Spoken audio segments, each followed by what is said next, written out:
We're on the prowl. You're on the prowl. Action. Thanks, Kevin, for that lovely introduction. As he said, we're on the prowl. I'm Eric Levinson, Associate Editor for Sports. Kevin Whitaker sitting alongside me, and he's the Exec Editor, and let's get to talking about some great sports. Princeton, big weekend. We'll start at Jadwin Gymnasium, where Mitch Henderson started his first game as head coach of the men's basketball team, and it didn't go so well for the Tigers, did it? No, Kevin and I were sitting media side, and we watched the Tigers lose 73-57 in their first game against Wagner. Struggled with ball control, 28 turnovers in the game.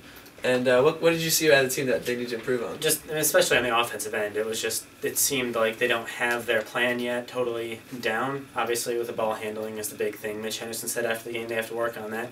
But also on offense, the plays that seemed to work were Ian Hummer from the right wing, that's sort of been a play. Doug Davis taking spot-up shots, that's a play, but those aren't enough for this team, which lost a couple key offensive players, Dan Mavridis and Kareem Maddox, and hasn't really replaced those opportunities yet. Yeah, and we should also give a little credit to Wagner. They finished 9-9 last season in the NEC Northeast Conference, and they actually look like a pretty good team. They're pretty quick, and they're long, and they're deep.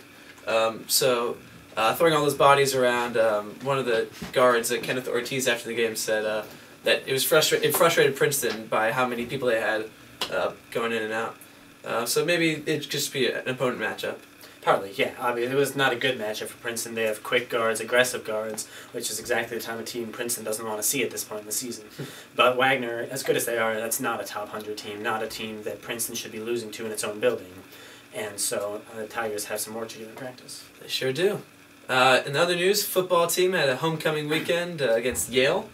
And it was actually on Yes Network, so all you lazy people out there, you could have watched it on TV.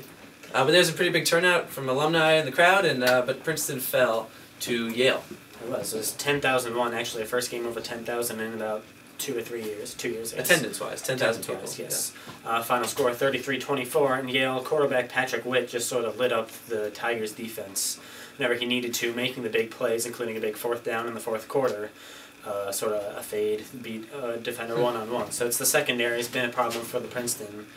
The front seven played really well in stopping the Yale running game, but it just wasn't quite enough for the Tigers. Yeah, they had some more defense. They had great run defense and great running offense also with Chuck Dibilio, freshman, topped 1,000 yards for the season, which is the first time any Ivy League true freshman has done that, which is, making history. We were joking at a staff meeting last weekend that if we were playing in a century ago in 1911 and there's no real forward pass, Princeton would be one of the best teams in the Ivy League. They can run the ball, stop the run, but passing game, pass defense haven't been as strong. Maybe they should channel the Broncos with Tebow. That might work out. Yeah. And then another news, the women's basketball team had their first home game on Friday, and they won. They beat St. Joseph's 79-62. They forced 28 turnovers, the same number that the men committed.